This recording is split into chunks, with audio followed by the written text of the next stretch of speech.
Setiap orang berhak bicara, setiap masalah ada jalan tengahnya. Halo, selamat datang kembali di Jalan Tengah XY Zone TV bersama saya Rasika Anandita dan juga saya telah ditemani oleh Bapak Adistia Kristianto ya, selaku pakar hukum dan juga pengacara.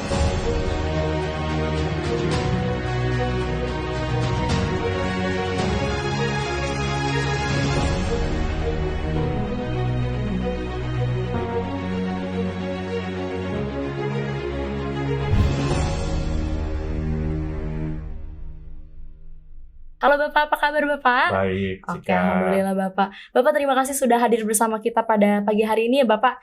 Senang sekali kita di sini akan membahas kasus-kasus yang fenomenal dan tentunya lagi ramai diperbincangkan oleh masyarakat Indonesia ya Pak ya. Oke, Bapak kalau gitu akhir-akhir ini Pak lagi ramai banget diperbincangkan tentang komika Panji Pragiwaksono lewat acaranya yang berjudul Mensrea ya. Oke, terutama di sosial media ini lagi ramai sekali Pak. Nah, isinya itu mengandung kritikan terhadap pemerintahan di Indonesia. Lalu ada beberapa muncul laporan ke polisi dengan tuduhan penghasutan dan juga penistaan agama. Nah, pertanyaannya nih Pak, apakah kritik lewat komedi seperti stand up di Mensrea itu bisa dipidana? Ataukah ini bagian dari kebebasan berekspresi gitu Pak? Tentunya Jalan Tengah juga akan membedah ya Pak bersama Bapak di Studio XY Zone. Kalau gitu boleh langsung Bapak dijawab. Oke, thank you. Akhirnya saya diminta untuk mengomentari masalah ini ya. Oke, ya kita tahu bahwa sekarang nggak tahu ada laporannya ada banyak, mungkin lebih dari 10, Iya, sekarang 20, lebih 20 gitu ya. lebih. Oke, dan tentunya ya kalau yang saya baca gitu ya, itu adalah mengenai penistaan dan penghinaan gitu Iya, ya. betul. Ujaran kebencian, Benar. kira-kira gitu ya. Dan pertanyaannya tadi adalah apakah sebenarnya stand up comedy melalui forum seperti ini gitu ya, forum stand up comedy itu bisa dipidana atau tidak Betul. gitu. Nah, saya lebih mundur dulu gitu. Bisa dipidana dengan bisa dilaporkan ke polisi sesuatu yang berbeda. Nah, sekarang kan ini banyak laporan masuk. Benar. Nah, kenapa laporan bisa masuk kan gitu ya? Laporan bisa masuk itu karena memang negara kita itu ya untuk melaporkan seseorang terhadap seseorang yang diduga melakukan suatu tindak pidana itu dijamin oleh konstitusi. Dan itu merupakan hak setiap warga negara untuk melaporkan seseorang yang merugikan dirinya maupun golongan yang diduga di dalamnya ada unsur pidana. Oke. Nah, pertanyaannya, apakah setiap laporan itu bisa dianggap suatu tindak pidana? Tergantung proses penyelidikan, penyidikan yang dilakukan oleh kepolisian dan bahkan nanti bisa ke kejaksaan dan sampai pengadilan. Oh, oke. Nah, penyidik juga harus melihat apakah setiap laporan itu ada unsur pidananya atau tidak. Kalau tidak ya harus dihentikan. Nah, sekarang ini kan masih proses sebetulnya. Gitu ya. Jadi kalau saya jawab, apakah hal seperti ini tuh sebenarnya bisa dilaporkan? Dilaporkan bisa. Tapi apakah bisa dipidana? Belum tentu. Tergantung konteksnya. Oke. Gitu ya. Berarti walaupun dia seni itu kan maksudnya kalau stand up comedy itu kan bagian dari seni ya Pak. Itu tetap bisa dilaporkan ke polisi. Tetap bisa. Tapi dilihat dulu itu tindak pidana atau bukan. Betul. Gitu. Oke.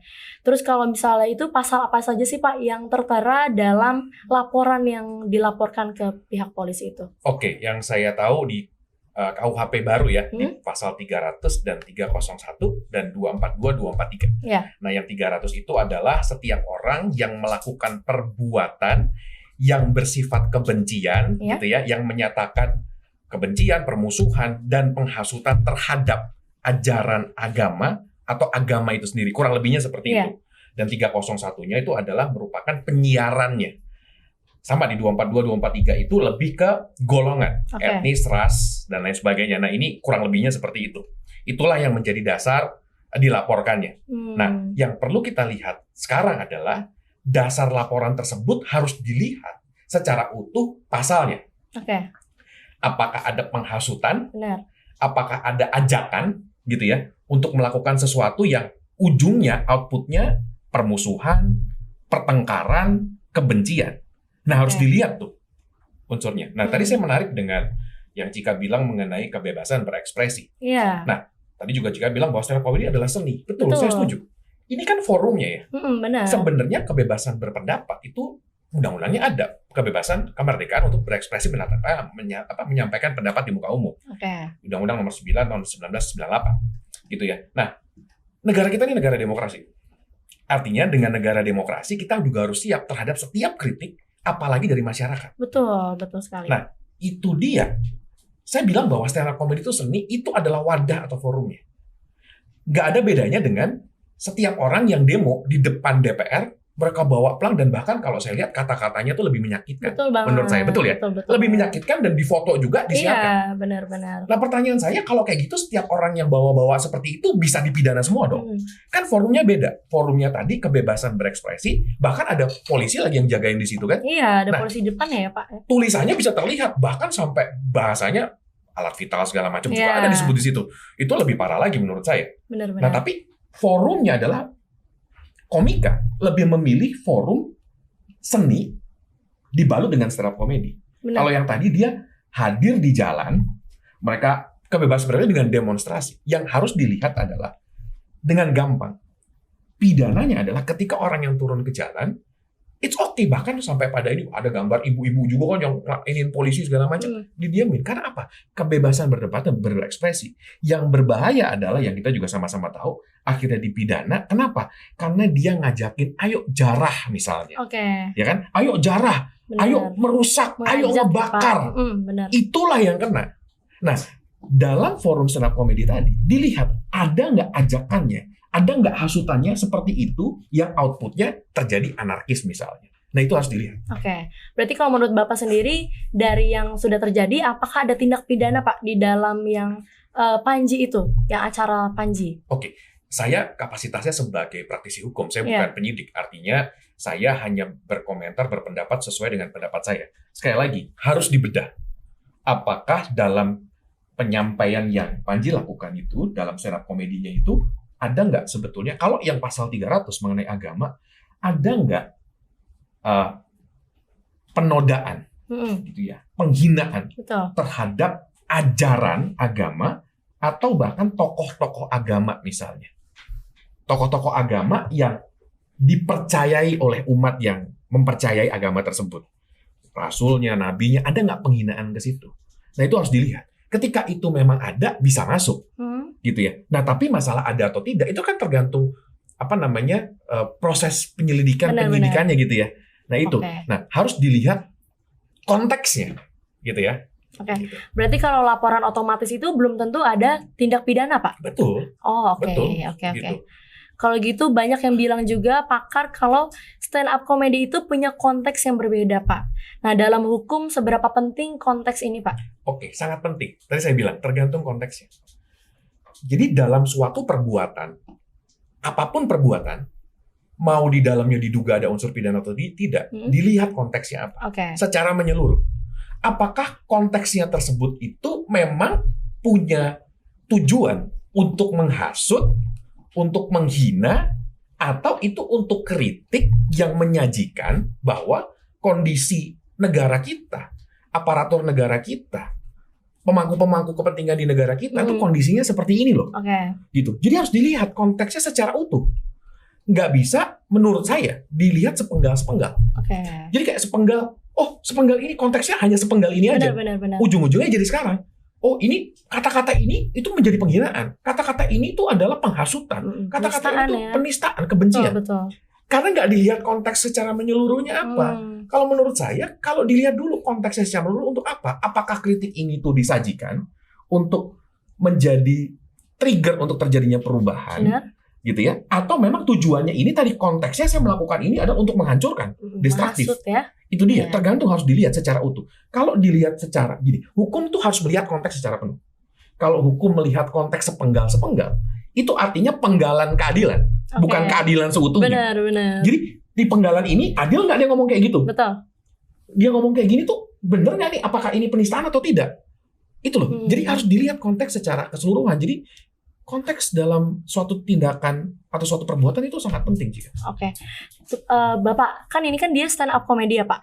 Apa bedanya kritik di panggung komedi dan juga di media sosial? Kalau dilihat dari permasalahan yang Panji ini Pak. Oke. Pendapat saya ya, kalau di stand up komedi gitu ya, itu audiensnya pasti terbatas. Dan sebetulnya ketika kita hadir dalam suatu stand up komedi, secara sadar bahwa orang-orang yang hadir itu udah tahu gitu ya, bahwa stand up komedi itu ya kalau nggak roasting gitu ya, Benar. satir gitu ya, sarkas gitu ya. Jadi udah tahu. Jadi limitasinya ada di situ aja sebetulnya. Nah, yang bisa terdampak sebetulnya kalau tidak disiarkan atau di broadcast secara massal gitu ya, melalui suatu media. Kalau sekarang kan ada di media yang bisa kita akses gitu ya, Betul, Netflix gitu ya, jadi bebas. Tapi kalau konteksnya hanya stand up comedy, perbedaannya stand up comedy sendiri, kalau itu ada limitasinya sebetulnya ya hanya audiens yang hadir aja yang secara sadar dia akan terpapar dengan konten seperti apa. Tapi kalau di media sosial itu unlimited akses. Semua orang bisa menafsirkan sendiri apa yang ada di situ, dan itu jadi liar menurut saya. Iya. Gitu. Jadi tergantung tujuannya apa. Banyak yang orang menggunakan media sosial karena unlimited untuk memframing sesuatu. Ya, Pak. Betul ya. Jadi justru sengaja supaya ini mau framing seperti ini beda. Tapi kalau stand up comedy memang udah ada kontennya dan tujuannya apa. Dan udah ada konteksnya juga ya, Pak. Betul. Ya. Oke. Bapak, kalau fakta bahwa pertunjukan berbayar itu punya arti hukum nggak sih, Pak? Oke, nah beda nih kalau arti hukum, saya nggak akan relate ke hukum lah ya. Tapi lebih ke artinya kalau berbayar itu sebetulnya secara landasannya gimana? Kalau berbayar artinya sebetulnya orang itu secara sadar mengikatkan dirinya untuk dia membayar sesuatu untuk mendapatkan sesuatu kan gitu ya. Iya, karena dia membayar. Jadi dia kalau orang mau membayar artinya ada sesuatu yang dia keluarkan ya? Dan dia juga harus mendapatkan sesuatu. Benar. Nah, mana ada kita membayar sesuatu yang kita nggak tahu sebenarnya apa yang kita beli. Betul. Hampir nggak ada sih gitu ya. Jadi kita tahu ketika kita bayar apapun itu, jasa lah, entertainment, apapun itu kita udah tahu sebenarnya yang kita bayarin itu untuk apa. Jadi sebetulnya saya mau relate tadi yang tadi. Jadi ketika bayar, apalagi bayar, artinya lebih secara sadar lagi, intentionally dia hadir untuk dia pengen tahu, pengen melihat langsung kontennya apa, konteksnya apa, dan dikemas seperti apa. Mau itu dianggap sebagai suatu hiburan ya suka-suka dia, gitu ya. Tapi ada juga yang menganggap bahwa saya mendapatkan suatu pengertian sajian yang ternyata satir-satir seperti ini tuh menyenangkan, menghibur, plus juga saya jadi tahu kondisi dari keadaan sosial. Keadaan negara seperti apa sekarang. Berarti seharusnya penonton itu sudah tahu ya Pak, resiko dari konten itu bagaimana kalau dia membayar dan lainnya ya. Betul, dan dia suka dengan genrenya. Ada orang yang datang boring kalau datang misalnya debat, forum discussion gitu ya. Kalau ini, kita ini ngerti tentang politik, ngerti tentang tatanan negara gitu ya, tapi dikemas dalam bentuk komedi. Iya. Bapak, kalau kita berbicara seputar kebebasan berekspresi, batasannya itu sebenarnya seperti apa Pak? Oke, nah batasan ini kan berekspresi itu ibaratnya kan mengemukakan pendapat. Benar. Bisa kritik gitu ya, dalam bentuknya satir, sarkas, benar, atau secara tertulis bahkan belak-belakan itu boleh juga.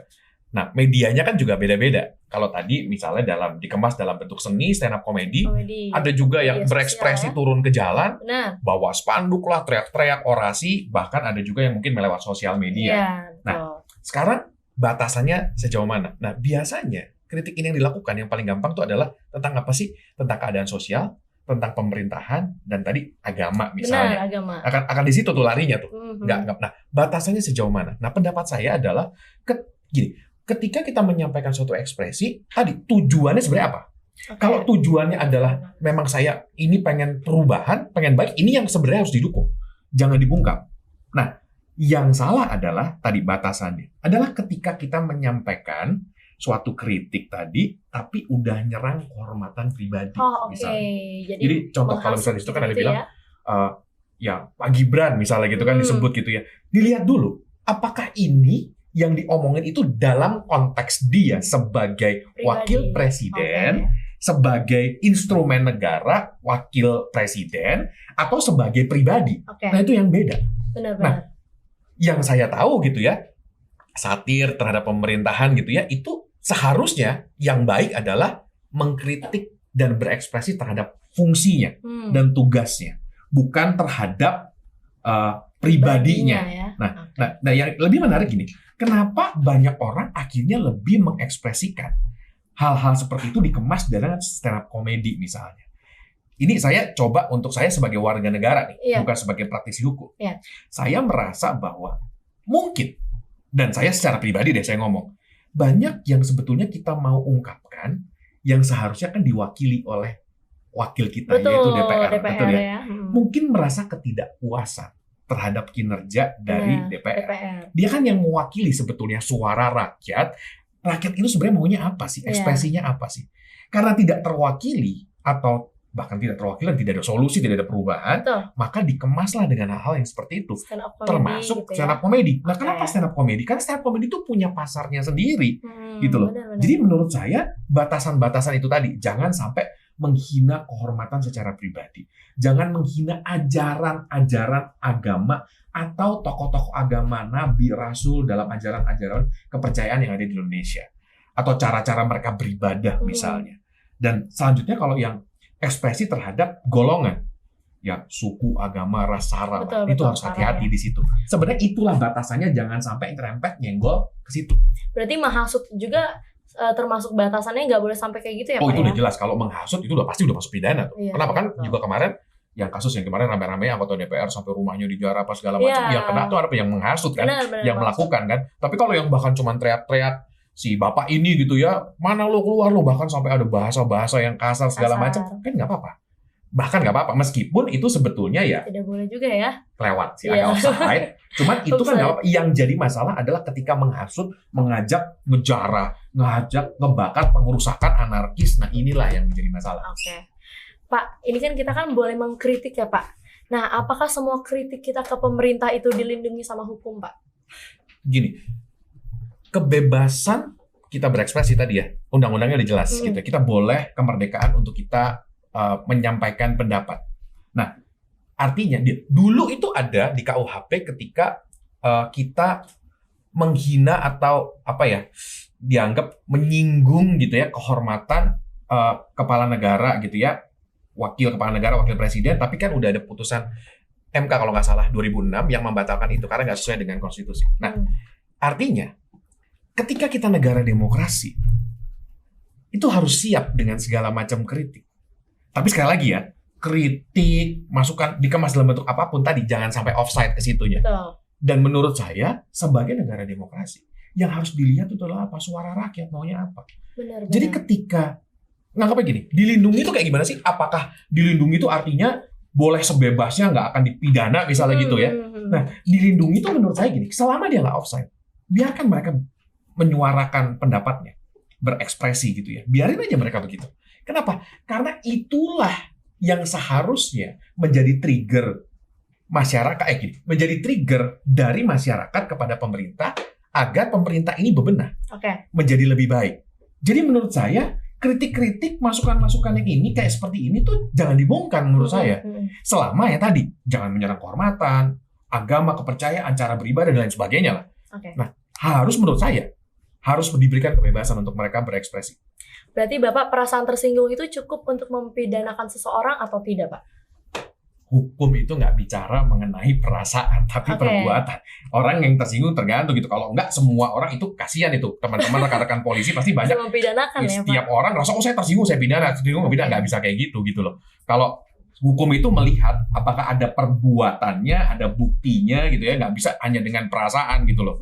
Kita pengen keadilan atas suatu perbuatan gitu. Benar. Bukan kita keadilan atas suatu perasaan yang saya tersinggung. Betul, Kan betul. gitu kan. Betul sih. Berarti nggak bisa juga untuk dari perasaan doang ya, Pak ya? Oke. Bapak, selanjutnya dari judul materinya sendiri yaitu mens rea. Dalam hukum pidana istilah ini tuh penting banget kan, Pak? Bagaimana sih, Pak, penerapan dalam kasus Panji ini, Pak? Oke. Nah, kalau mens rea itu kan artinya niat jahat gitu Benar. ya. Yang di dalamnya itu ada unsur perbuatan, bahkan sikap batin gitu ya, pada saat orang itu melakukan suatu tindak pidana gitu ya. Nah, itulah mens rea. Saya nggak tahu, kalau tadi pertanyaannya Cika, mungkin saya ini penerapan hukumnya gimana? Nah, kalau yang sekarang ini kan sebenarnya, kalau mau ngomongin, mungkin saya akan ngomong penerapan hukum nih. Penerapan hukum itu gini, di dalam hukum pidana Indonesia itu ada yang namanya tempus delicti. Artinya Betul, Pak. gini, tempus delicti itu adalah suatu perbuatan dinilai dengan hukum di saat perbuatan tersebut dilakukan. Nah, perbuatan tersebut dilakukan itu tuh kan pada waktu sebelum KUHP baru berlaku. Sebetulnya. Oke. Tapi kan sekarang diperiksa Sudah ada ya. menjadi dengan KUHP baru gitu ya. Nah, bagaimana nih penerapannya? Nah, kalau pendapat saya gini, KUHP baru itu pada dasarnya itu bisa diberlakukan meskipun tempus delictinya itu dilakukannya sebelum dia berlaku. Tapi KUHP baru mengandung asas gini, selama itu lebih menguntungkan terlapor, terdakwa, terpidana, pokoknya yang menjadi pelaku semuanya lah. menguntungkan gitu ya. Lebih menguntungkan akan diterapkan itu. Dan menurut saya tepat menggunakan KUHP baru. Kenapa? Karena bunyi dari KUHP baru itu lebih adaptif dengan keadaan sosial saat ini. Jadi bunyinya tuh lebih gampang untuk diaplikasikan, unsur-unsurnya lebih gampang untuk dimengerti, untuk lebih applicable. Nah itu, jadi saya penerapan hukumnya ya yang mens rea ini tuh dengan KUHP baru itu udah tepat menurut saya. Kalau apa tuh Pak penerapan hukum dari KUHP baru Pak, bunyinya atau pasalnya gitu Pak mungkin? Nah tadi kalau pasalnya ada yang kan sekarang pasalnya di 300, 301, 242, 243 gitu ya. Artinya setiap orang ada yang tadi KUHP baru ada gini, setiap orang yang melakukan perbuatan di dalamnya ada menyatakan ada kebencian, ada permusuhan dan mengakibatkan adanya permusuhan. Nah, gitu, itu ada udah jelas. Setiap orang ada perbuatan yang bersifat kebencian gitu ya dan menimbulkan permusuhan. Jadi artinya ada orang dengan niat melakukan sesuatu, unsur perbuatannya itu ada ujaran kebenciannya atau tidak dan outputnya apa. Nah, itu lebih jelas yang ada di situ. Nah, jadi pendapat saya dengan KUHP baru ini menurut saya sudah tepat. Meskipun ada beberapa pakar hukum, bahkan kalau nggak salah Bapak Mahfud gitu ya, menyatakan bahwa kasusnya si Panji ini tuh tidak bisa diberlakukan dengan KUHP baru karena terjadinya itu. Saya setuju. Karena sebetulnya tempus delictinya di situ. Tapi dengan pertimbangan bahwa ini lebih menguntungkan buat terlapor, pertama, kedua adalah menurut saya bunyi pasalnya itu lebih adaptif, lebih jelas dengan kondisi sosial saat ini. Bapak, apakah jaksa harus membuktikan niat jahatnya Panji ini atau enggak, Pak? Kalau menurut Bapak? Nah kalau jaksa itu kan nanti udah ke penuntutan ya. Jadi sekarang tuh artinya masih laporan, jadi pasti sekarang masih tahap penyelidikan. Nah kalaupun dalam penyelidikannya ternyata terdapat unsur pidana, artinya bisa naik ke penyidikan kan itu prosesnya ya. Baru setelah itu ditetapkan sebagai tersangka gitu ya, habis itu dilimpahkan ke kejaksaan untuk dilakukan suatu penuntutan. Nah proses untuk membuktikan ini tidak hanya di jaksa, justru awalnya untuk menemukan apakah ada unsur pidananya dan bukti-bukti yang menguatkan unsur pidananya itu ada dari penyidik, dari polisi. Nah, dari nanti, awal ya. Jadi jaksa nanti itu hanya melakukan penuntutan untuk mempertahankan gitu ya, apakah memang ini tuh masuk unsur pidananya dan layak dijatuhi suatu hukuman pidana. Gitu. Berarti sebelum ke jaksa juga dari awalnya udah harus kita tahu nih ya Pak, ini tuh salah atau benar. Betul, dan gitu itu tugas dari kepolisian. Karena sekarang kan masih ada di tahap di kepolisian, masih laporan gitu ya. Bapak kalau boleh tahu, apakah kritik otomatis dianggap punya mens rea? Kan gini, mens rea itu niat jahat. Dan saya agak unik juga sih kenapa Panji pakai namanya mens rea gitu. Jadi seolah-olah memang niatnya jahat gitu. Sebetulnya kan itu karena judul aja sebenarnya kan. Judulnya ya menurut saya mungkin satir gitu ya, gitu sarkas gitu ya. Tapi sebenarnya apakah kritik itu selalu ada mens rea? Apakah kritik itu selalu punya niat jahat? Justru ya enggak lah. Justru lebih bagus menurut saya kritik tadi yang dilindungi dan dijamin oleh undang-undang itu sifatnya harus bukan destruktif, gitu ya. Solutif gitu ya. Dan sifatnya membangun, gitu, bukan destruktif. Nah, jadi kritik itu dia kalau bisa ya jangan ada mens rea-nya gitu loh. Ya kritik tujuannya tadi konteksnya apa? Apakah ternyata saya tidak terlalu terwakili nih suara saya oleh DPR misalnya, lalu saya memilih dengan cara saya sendiri supaya lebih gampang didengar misalnya. Apalagi sekarang dengan teknologi saat ini kan gampang banget ya.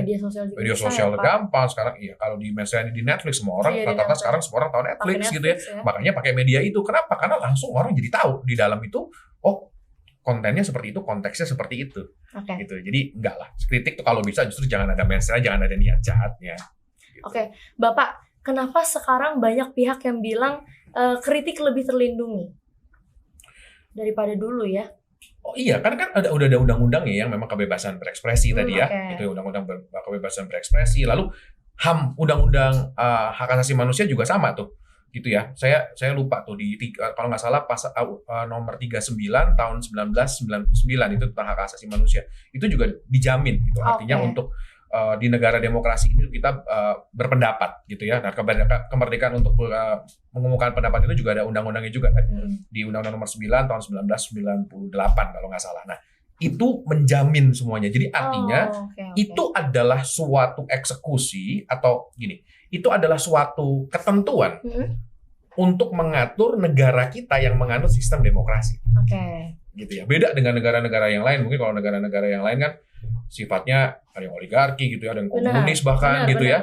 Nah kalau ini kan kita demokrasi. Demokrasi itu artinya kebebasan berpendapat, dilindungi, pers dilindungi gitu ya. Nah tapi tetap itu tadi saya bilang, batasan-batasannya itu tadi loh. Jangan sampai itu menjadi suatu tindakan-tindakan yang outputnya destruktif. Itu aja sih sebenarnya. Nah kalau sekarang saya lihat, kalau melihat Panji apakah destruktif gitu ya, saya nggak tahu. Mungkin justru malah banyak masyarakat Indonesia yang merasa terwakili dengan Panji ya? Dengan ngomong gitu. Mungkin gitu ya. Tapi ada pihak-pihak lain yang merasa bahwa dirugikan karena ini penghinaan terhadap agama. Itu makanya saya lihat konteksnya secara utuh. Jangan penggalan-penggalannya. Kalau penggalan-penggalannya kalau dilihat itu banyak banget penggalan ini. Ya misalnya yang lagi di pesawat gitu, nanti bisa dibaca sendiri lah, dilihat sendiri lah gitu loh. Yang hal-hal yang penggalan-penggalan gitu. Iya, jadi nggak secara utuh ya, iya, Pak. Iya, kalau penggalan kayak gini, kalau dipenggal, ada unsur penghinaannya. Ya, dibilang ya masuk juga gitu. Tapi kalau lihat konteks secara keseluruhan ininya yang penting dan penegakan hukum di situ. Tadi pertanyaannya bagus tuh. Konteks dalam hukum, nah itu harus dilihat konteksnya apa. Gitu. Itu sih sebenarnya. Dan mens rea-nya, gini, unik namanya mens rea gitu ya. Nah, namanya mens rea apakah itu niatnya akan ke situ? Ya tergantung gitu ya. Tapi menurut saya karena namanya unik aja. Mens rea kan niat jahat. Jadi seolah-olah kayak itu stand up komedinya tuh ada niat jahatnya di situ. Tapi kan sebenarnya secara kontennya, secara tujuannya apa ya harus dilihat lagi gitu. Dan bahkan orang pada ngantri, banyak yang pengen hadir, dan bahkan ada juga tokoh-tokoh kenegaraan juga yang tokoh-tokoh politik yang hadir juga kan. Iya, benar. Di acara mens rea iya, gitu. Dan mereka enjoy lagi gitu loh. Untuk berkomunikasinya ya Pak ya, untuk ngomongnya juga. Oke Bapak, apakah restoratif justice relevan sama kasus Panji ini Pak? Oke. Restoratif justice di KUHP baru itu bisa dilakukan dalam setiap proses gitu ya. Dan menurut saya restoratif justice sangat bisa dilakukan. Kenapa? Menurut saya